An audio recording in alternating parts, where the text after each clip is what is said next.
এতদিন পর্যন্ত আমরা আপনাদের দেখিয়েছি ভুয়ো কাস্ট সার্টিফিকেট দেখিয়ে কেউ MBBS করছেন, কেউ স্কুলে নাকি শিক্ষকতার চাকরি করছেন বলে অভিযোগ উঠছে। আর এবার শুনুন, ভুয়ো কাস্ট সার্টিফিকেট দেখিয়ে PhD করছেন, একজন দুজন নয়, এমন নাকি 45 জন রয়েছেন। কিভাবে জানা গেল, কি ব্যবস্থা নেওয়ার কথা ভাবা হচ্ছে?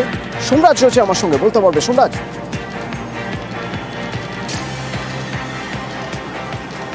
দেখো, তোমাকে এই মুহূর্তের আপডেট জানিয়ে রাখি, কলকাতা বিশ্ববিদ্যালয়ের রেজিস্ট্রার দেবাশিস দাস কিছুক্ষণ আগে আমাদেরকে জানিয়েছেন যে বিশ্ববিদ্যালয়ের কাছে একটি অভিযোগ আসার প্রেক্ষিতেই বিশ্ববিদ্যালয়ের তরফে মূলত রিপোর্ট চাওয়া হয়েছিল যিনি PhD সেক্রেটারি আছেন বিশ্ববিদ্যালয়ের দায়িত্বপ্রাপ্ত তার থেকে, এবং বাকি যারা পড়ুয়ারা ছিলেন তারা হচ্ছে BA LLB অর্থাৎ যারা আইন কোর্সে ভর্তি হয়েছিলেন আইন পাঠ নেওয়ার জন্য, তাদের মধ্য থেকেও কিছু পড়ুয়ার এই ভুয়ো কাস্ট সার্টিফিকেট নিয়ে বিশ্ববিদ্যালয়ে ভর্তি হওয়ার অভিযোগ উঠেছিল।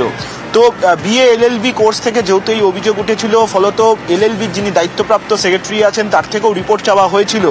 এই PhD যিনি দায়িত্বপ্রাপ্ত রয়েছেন অধ্যাপক এবং BA LLB যিনি রয়েছেন, এই দুই জায়গা থেকে রিপোর্ট চাওয়ার পর সেই রিপোর্ট নিয়ে বিশ্ববিদ্যালয়ের তরফে পাঠানো হয়েছে ব্যাকওয়ার্ড ক্লাস ডিপার্টমেন্টকে।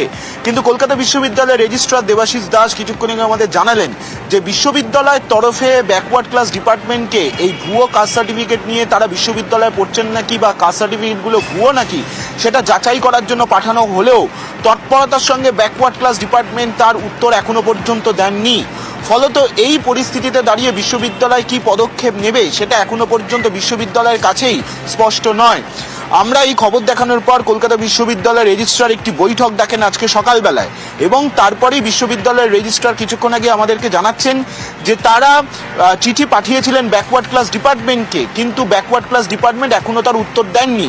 ফলত যে অভিযোগ উঠেছে যে এত সংখ্যক পড়ুয়া তারা ভুয়ো কাস্ট সার্টিফিকেট নিয়ে বিশ্ববিদ্যালয়ে পড়ছেন, তার মধ্যে PhD কোর্সে পড়ছেন পড়ুয়ারা, তার মধ্যে BA LLB কোর্সে পড়ছেন পড়ুয়ারা, এই দুটি কোর্সের পড়ার ক্ষেত্রেই এই ভুয়ো কাস্ট সার্টিফিকেট ব্যবহারের অভিযোগ উঠেছে কলকাতা বিশ্ববিদ্যালয়ের রেজিস্ট্রার দেবাশিস দাস তেমনটাই জানালেন।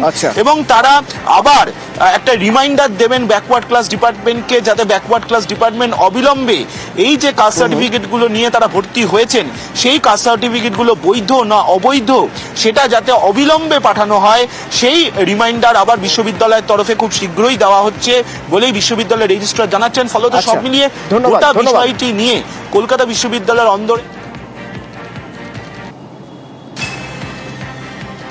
শাহজাহান নতুন করে আবার খবরের শিরোনামে, জেলে বন্দি অবস্থাতেই নাকি শাহজাহান এখনো বেতাজ বাদশাহ, তার দাদাগিরি নাকি এখনো চালিয়ে যাচ্ছে।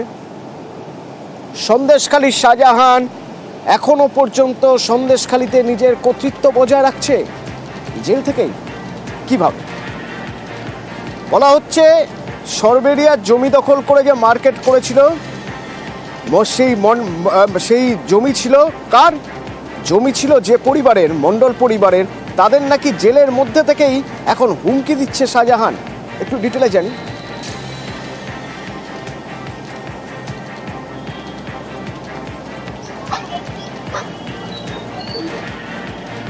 আমি মার্কেটে বসে আছি, হঠাৎ মালুজ্জের থেকে মফিজুল মোল্লা এলো, বলে এই ফোনটা ধর।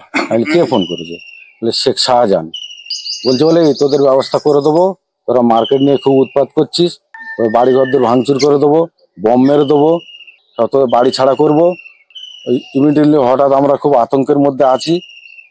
এমতো অবস্থায় আমরা ইডি দপ্তরে যাই, সেখানে গিয়ে আমরা ইডি দপ্তরে সবকিছু জানাই, যে কোনো আইনে একটা ব্যবস্থা করা হোক, আমরা কিভাবে কি করব আমরা থাকতে পারছি না। আমার সহকর্মী অনুপম রয়েছে আমার সঙ্গে সরাসরি সন্দেশখালী থেকে। অনুপম, সন্দেশখালীর বেতাজ বাদশাহ নাকি শাহজাহান, তো সেই শাহজাহান তার বাদশাহী চাল এখনো বজায় রেখেছে জেল থেকে, কিভাবে হুমকি দিচ্ছে জেলের মধ্যে থেকে?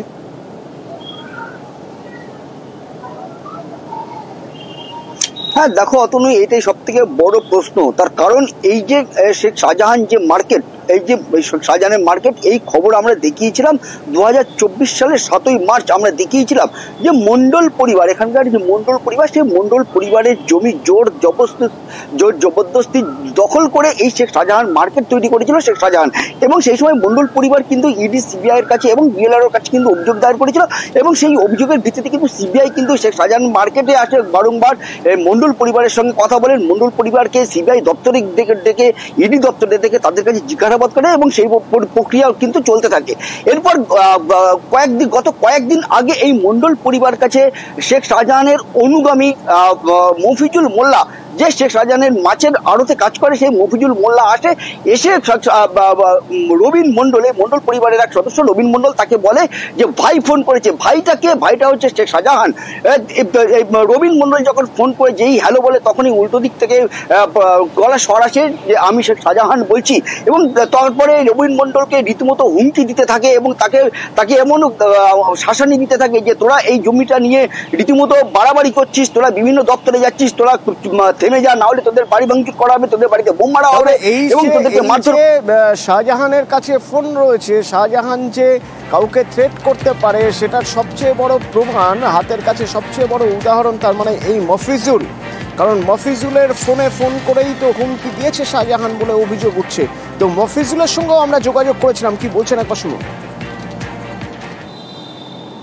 একদম ভুল কথা, আর আমার সঙ্গে কোনো এরকম ব্যাপারে কোনো কথাই হয়নি।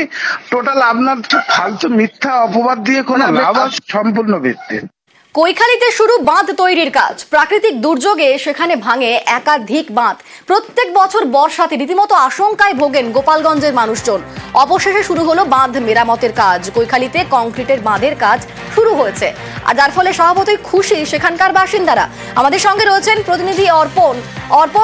সেই বাঁধ তৈরির কাজ কবে শেষ হবে, মানে বর্ষা আসার আগে সেই কাজ শেষ হবে তো? 1400 মিটার এই যে নদী বাঁধ তৈরির কাজ শুরু হয়েছে কংক্রিটের। এই বাঁধ তৈরির ফলে গোপালগঞ্জের যে ভাঙন এলাকা ছিল সেই এলাকা রক্ষা পাবে, এমনটাই মনে করছেন প্রশাসনের কর্তারা। এবং তারা যেটা মনে করছেন, এখানে এই বাঁধ তৈরিতে বর্ষার আগেই সেই বাঁধ নির্মাণের কাজ শেষ হবে। এবং বিধায়ক কুলতলির গণেশ চন্দ্র মণ্ডল তিনি যেটা জানাচ্ছেন যে দীর্ঘদিন ধরেই গোপালগঞ্জ সহ এই মাতলা নদীর চরের মানুষজনের একটা দাবি ছিল যে ভঙ্গুর এলাকায় যেখানে কোনো প্রাকৃতিক বিপর্যয় এলে সঙ্গে সঙ্গে সেখানে ভাঙন দেখা যায়, সেই এলাকায় এই কংক্রিটের বাঁধের দাবি ছিল। আর সেই দাবি মেনেই নতুন ভাবে কংক্রিটের এই যে নদী বাঁধ সেটার কাজ শুরু হলো। আগামী দিনে এই বাঁধ দ্রুততার সঙ্গে শেষ করা হবে, এবং কুলতলির আরো যে ভঙ্গুর বা ভাঙন প্রবণ এলাকা রয়েছে সেখানেও এই কংক্রিটের বাঁধ তৈরি। কি বলছেন বিধায়ক, শুনবো।